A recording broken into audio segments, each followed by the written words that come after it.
Karena ketahuan berada di bawah salah satu rumah warga yang hendak mengambil sesuatu, seorang pemulung diamankan untuk dibawa ke kantor Polsek Seberang Ulu 2 Palembang.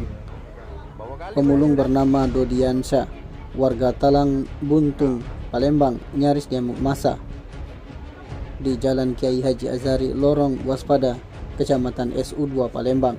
Beruntung datang anggota Babin Kamtibmas SU2 yang langsung mengamankan pemulung tersebut dan membawanya ke Polsek SU2. Kapolsek SU2 Palembang Kompol Bayu Arya Sakti melalui Kanit Reskrim Ibtu Andrian membenarkan adanya seorang pemulung yang diamankan diduga hendak melakukan pencurian.